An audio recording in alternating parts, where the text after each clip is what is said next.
You're feeling like you're losing your mind. Not in the dramatic movie star way where you scream and throw vases. I mean the quiet, terrifying way. You're going through the motions. You wake up, you brush your teeth, you answer the emails, you smile at the cashier. You are performing the role of a functional human being perfectly. But inside the structure is groaning. You feel a constant low-grade vibration of anxiety that never shuts off.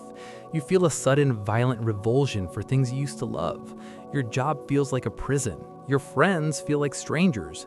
Your own name sounds like a word in a foreign language. You are panicked. You are scrambling to fix it. You are reading self-help books. You are meditating. You are trying to force the pieces back together. You are telling yourself, I just need to get back to normal. Stop. You are diagnosing yourself with a sickness. But what if I told you that you aren't sick?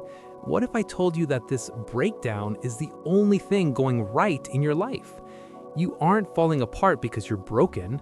You're falling apart because you are trying to wear a child's set of clothes on a grown man's body, and the seams are finally bursting.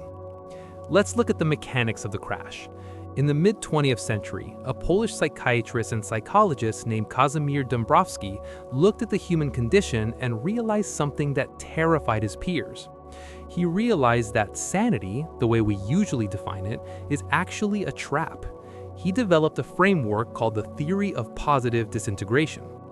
Most psychology treats anxiety, neurosis, and depression as bugs in the system, things to be medicated, smoothed over, and removed so you can go back to being a productive worker bee. Dąbrowski argued the opposite. He argued that these are not bugs, they are features. He defined the starting point of human life as primary integration. Imagine a robot. It does exactly what it is programmed to do. It eats, sleeps, procreates, and follows the social herd. It has no internal conflict because it has no internal self. It is integrated, it is happy, it is also completely asleep. This is where most people live and die. But you were unlucky enough or lucky enough to wake up. What you are experiencing right now is the second phase, spontaneous disintegration. Your programming has failed. The software that society installed in your head, get the job, buy the house, be polite, don't make waves, has crashed. This is not a mental illness. This is your psyche recognizing a discrepancy. Dąbrowski called this multi-levelness. It is the sudden vertigo-inducing ability to see the world not just as it is, but as it ought to be. And the gap between those two things, the gap between the is and the ought, that is where the pain comes from. That anxiety you feel is not a disorder. It is the friction heat generated by your soul trying to drag itself up a vertical cliff face. Now, here is the incision. Here is why you are in so much pain. You are suffering because you are trying to stop the demolition. You are standing in the middle of a collapsing building, your old self, and you are desperately trying to tape the cracks in the ceiling. You want to be happy again. You want the ignorance back. But Dąbrowski is very clear on this. There is no regression. Once you see the cage, you cannot unsee it.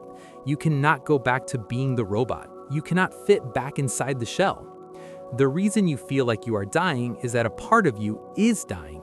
The social self, the mask, the part of you that cares what the neighbors think, the part of you that defines success by a salary, that part is being executed, and you are mourning it. You think this is a crisis. It isn't. It's an evolutionary filter. Dąbrowski observed that many people, when faced with this disintegration, can't handle the tension. They numb it with alcohol. They distract themselves with affairs. They slide back into apathy. They choose what he called negative integration. They glue the shell back together, but it's misshapen now. They become bitter. They become cynical. They become the walking dead. You are standing at the crossroads right now. You can choose the anesthesia. You can numb the pain and go back to sleep. Or you can let the fire burn everything to the ground. So, how do we survive the fire? We stop fighting the flames.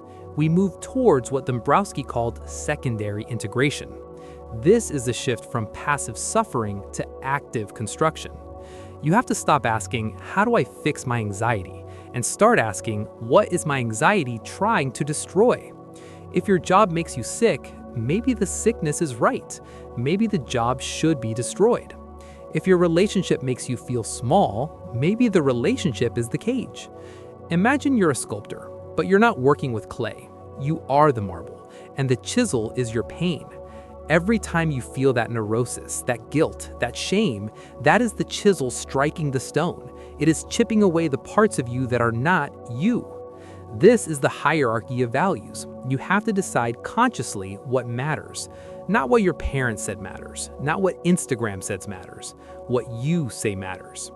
You build a new structure, one that is smaller maybe, less impressive to the outside world, but it is made of steel, not paper.